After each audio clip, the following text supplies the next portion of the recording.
odd Splinter Twin deck. So the players on your screen right now. We have Isaiah Lay on the left with Tempered Steel versus Ezra Carr on the right with blue-red interesting twin. Trinket twin. Yeah. Yeah, it's actually really... Normally this is a highly favored for Tempered Steel, but Cunning Spark Mage might change things pretty heavily. I mean, typically the Tempered Steel deck is able to present a pretty substantial clock backed up by Dispatch, which can make it very difficult for a traditional Deceiver Exarch Splinter Twin deck to be able to get the combo into play safely.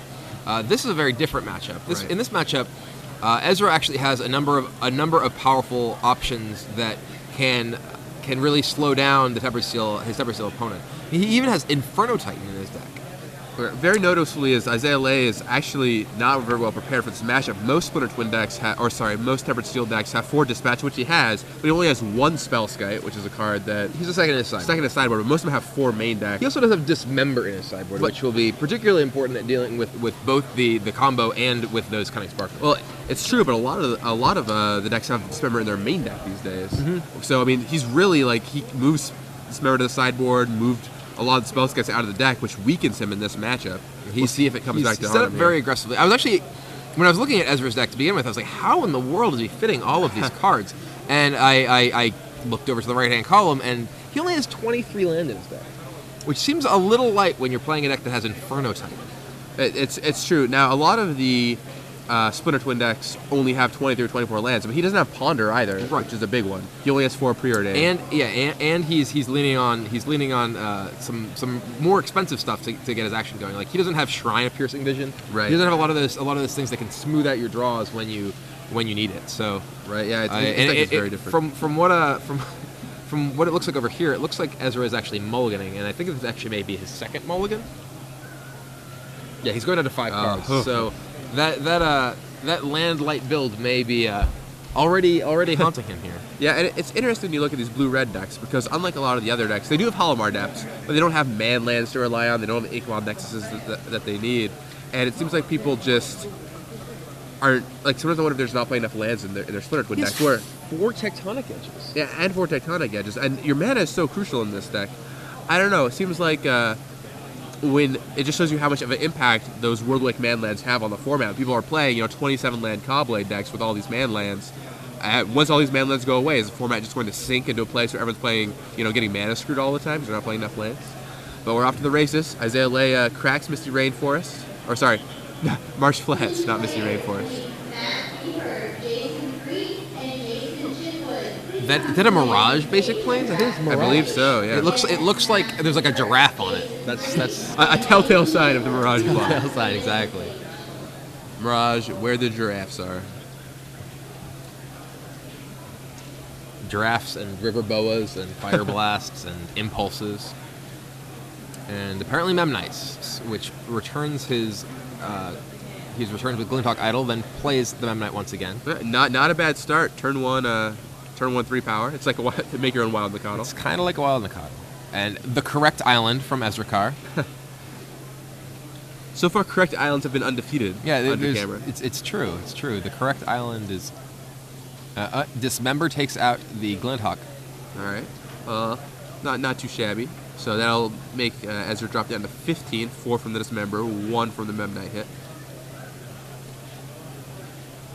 Isaiah sacrifices an Arid Mesa this time. Will he have a different planes, or is he consistent in his Mirage choice? Mono Mirage, let's see. It's the same Mirage. Or he just always tutors up the same ones. We'll see. I mean, I did play in a Legacy event. It was actually one of the SCG Opens in LA, where I played. I borrowed an Alpha Bayou from Matt Sperling, and every single time I searched my deck, I got the Alpha Bayou because it was so much better than mine. So Porcelain Legionnaire comes down, which this puts Ezra on a very fast clock. Oh, and there's another Memnite. So can anyone guess his draw step this turn? Memnite? It was Memnite. I think there's a pretty high chance it was Memnite. So Ezra, was it a Preordain that he cast? No, a Basilisk Collar. I have seen players hold their Mem Knights to trigger Glinthawk Idol before, but Sure. I don't think I'm pretty sure he drew that Mem Knight. Yeah, I mean, it depends on the way that your deck is curving out. Sometimes activating Glinthawk Idol is more important, but in this case, I think he just wants to be tapping everything and attacking with it. Yeah. Now Basilisk Collar is probably not what Isaiah was expecting there. There's a Blaze Fiend. But I think he knows what it means. It's very rare that you'll see a lone Basilisk Collar without Spark Mage to back it up. And do we have a Spark Mage coming from Isaiah? He has a Spark here? Mage. I can see him swinging the game. It does not look like it. Looks no. He has a Chimeric Mass for 2. So a bunch of relatively mediocre Trinket Mage targets in this matchup, at least, coming down, and probably not going to be able to hold the fort against Isaiah's attack here. Yeah, but we were talking about how good Cunning Spark Mage was. If he had Spark Mage there and Isaiah didn't have the Dispatch, I could easily see Ezra getting right back into the very game. easily. I mean, kill the Porcelain Legionnaire, kill a guy every turn. Yep. And I mean, with the Collar too, he's able to get his life back up, so he's getting out of range very quickly. So Chimeric Mass, I think, has to eat a Mem Knight here. Yep, I agree. Eat a Mem Knight, drop to 5. Oh, Dismember. Okay. Okay, that's another option. Interesting. So he'll that take puts Ezra to 6, and then he'll take 3 damage. That puts him to 3 life. He really needs Cunning Spark Mage. Yeah, he really needs a Spark Mage. See what Isaiah has waiting in the wings. Well, if it were the weeds they were waiting in, there would be squirrels. All right, it's true. Or they're cats, right? Are they cats? Yeah, they were cats. They are cats. Never mind. Hit that card in Momajor before. Well, that was also in Mirage, so it's entirely possible that he has a Mirage theme deck here. Mirage, well known for its Mem Knights and Vault Scourges. Yeah. And that's the game. Yeah. Ezra packs it in. So looking at the sideboards of these two decks, Ezra certainly has more cards that he intends for this matchup than I'm sure Isaiah has. Ezra looks to have 2 Shatters, a Manic Vandal, 2 Arc Trails, that all are certainly attractive to bring in. I wouldn't be surprised if he just completely takes out the Exarch combo here. And just tries to go on like a Cunning Spark Mage. If he's just on a creature, a powerful utility creature plan. I mean, Blue-red control. Yeah, he basically just can turn into a blue-red control deck. He can take out the Deceiver Exarchs. Hex Parasite's pretty bad too. There's like 9 cards you take out in that case, and you have Shatter, Vandal, Arc Trail, Inferno Titan. Maybe you don't have enough cards to take out for that. Like Spell Pierce is pretty poor too. Although Spell Pierce is like okay at stopping the actual card Tempered Steel. It does that. Little else, but it does do that. Do you want Spell Scout at all? You can also keep the combo in and bring in Spell Scout to help protect it. But I feel like the combo is just so fragile here. I mean, he knows there's just going to be more to take care of it. I mean, he didn't. To be fair, he actually didn't even show his opponent the combo in that game. It's not clear. He showed him Chimeric Mass. Yeah, his opponent must be like, what is happening here? Like, what am I even playing against? Yeah. I mean, maybe he doesn't think combo. It's probably still safe. I mean, when you see Collar, though, you know he at least has Cunning Spark Mage. Right. So I mean, I think you want access to something like Dismember. I would likely bring in my Spellskite as well. Yeah, just to Spellskite's very good at protecting against Cunning Spark Mage. It is very good against Cunning Spark Mage. It's true. Ezra might also bring in his own Spellskite so he can protect his own Cunning Spark Mages from, various so many Spellskites, death-related injuries. So yeah, I wouldn't be surprised if the combo came out here, or I'd very least Splinter Twin. Maybe Exarch is okay for blocking and tapping. Probably not though. Like I think you just. If he had more Manic Vandals, I'd really like the Splinter Twins. But that's true. Leaving all the Splinter Twins for the one Manic Vandal. Can make copies of Cunning Spark Mage. Trinket Mage every turn. Trinket Maging every turn is not that exciting. Trinket Maging and Inferno Titing every turn. So I mean, Ezra actually has a lot of cards here that are pretty unexciting. He has his Chimeric Mass is pretty unimpressive. I'm not a big fan of Mana Leak in this matchup. Elixir does not seem that exciting to me. Elixir at least gets you life. It's not that exciting, but like you're playing against a very aggressive deck, and being able to fetch life total is something that can certainly come in handy. Out of Isaiah's deck, probably see.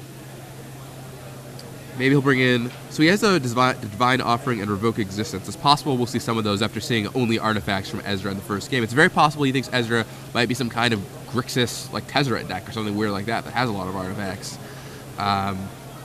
Could see the Dismembers coming in for Cunning Spark Mages. Could see the second Spell Site coming in. Don't think Refraction Trap will come in. As for what he wants to take out, there's not a lot. I think he wants to keep most of his cards in. He may think that he wants Refraction Trap. Like he saw what looked just like a blue-red control deck, and you don't get Pyroclasm. He could very easily be expecting to see Pyroclasm out of his opponent. And I mean, to be fair, Refraction Trap is fine against Arc Trail at least. Yeah. I mean, Refraction Trap is not an unreasonable card to bring in. See how these players actually chose the sideboard. The thing I'm most curious about is if Ezra cut his combo or not. I don't think a lot of players would go for cutting your combo, but I think it's likely right. I'm very surprised Ezra doesn't have Grim Lavamancer in his deck, because especially with like Basilisk Collar, seems like if you have the package of like Cutting Spark Mage and Grim Lavamancer, a lot of decks will have trouble dealing with that. Although I recognize he's low on spots, but I mean, Grim Lavamancer, as we were talking about earlier in the day, has become a fairly common card in blue-red twin decks with the number of cantrips that they have to fuel them. Ezra seems to have taken a very different approach, and rather than go with Lavamancer, gone with the Trinket Mage, Spark Mage plan. I guess Mono Mage control here. I think Exarch is even a wizard, right? It might be. I don't know. Can you Riptide Laboratory? I'm not sure. All right, Halmar Depths for Ezra Carr. And to see what kind of explosive start Isaiah lay. Both players kept their 7s. So see what kind of explosive start the Tempered Seal deck is off to. Look like he's going to crack a Marsh Flats. Once again, the Mirage Plains.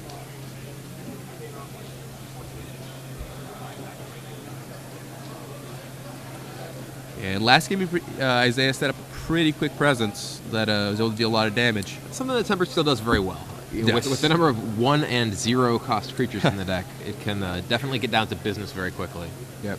It has a lot more trouble recovering, although Ichabod Nexus certainly helps. And Glithawk Idol. So, old school Ornithopter. Probably, is this Go? Ornithopter Go? The old Ornithopter Go plan. So one of the first decks I ever built in Magic was an Ornithopter deck. It was Ornithopters, Dark Rituals, and Unholy Strengths and Swamps. That was all that was in the deck. So I have done the Ornithopter Go plan before because I didn't have any Dark Rituals, and for some reason still had a hand. It was the all-in no-land mulligan back then. So the hands that didn't have Unholy Strength were pretty bad.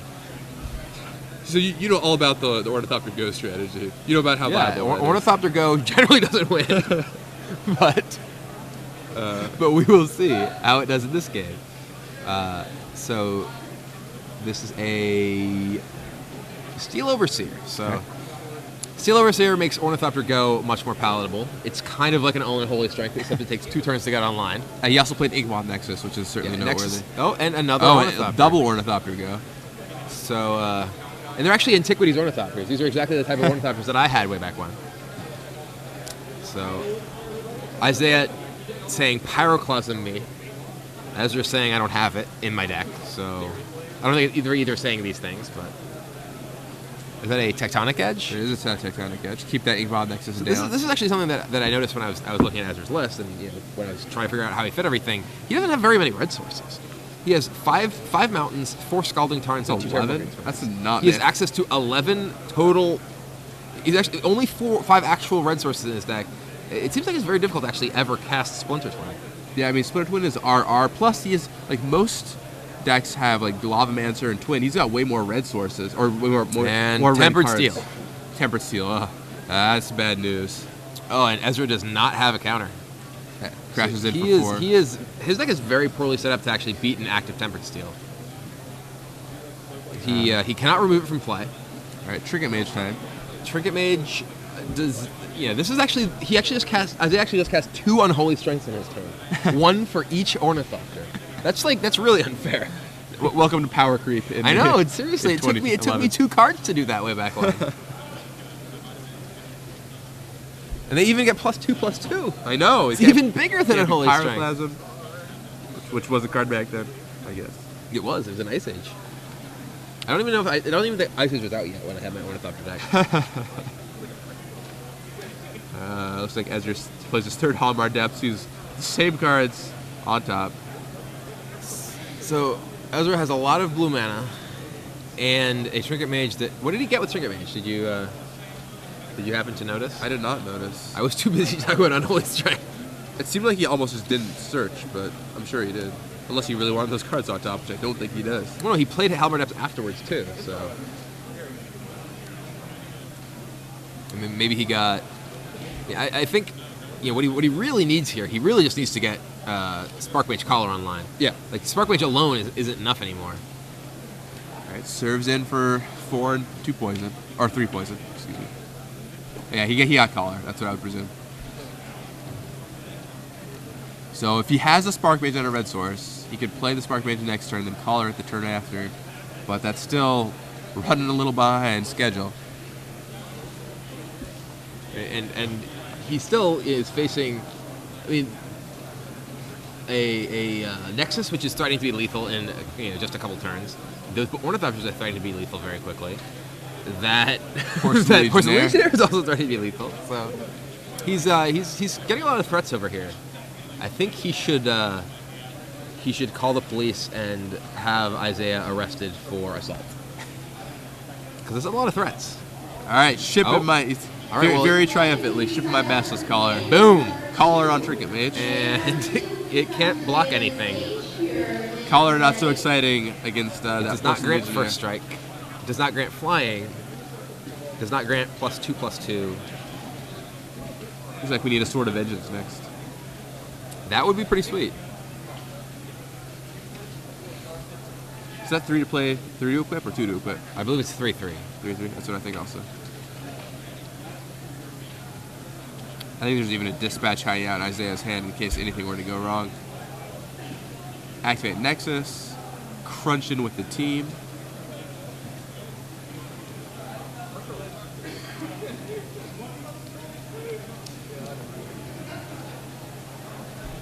That's 9 damage going at Ezra, and before blockers, we're going to dismember the Trinket Mage. And there it is. And that's the game. That's it. Blisteringly fast Magic played. Wow. It's just no short matches today.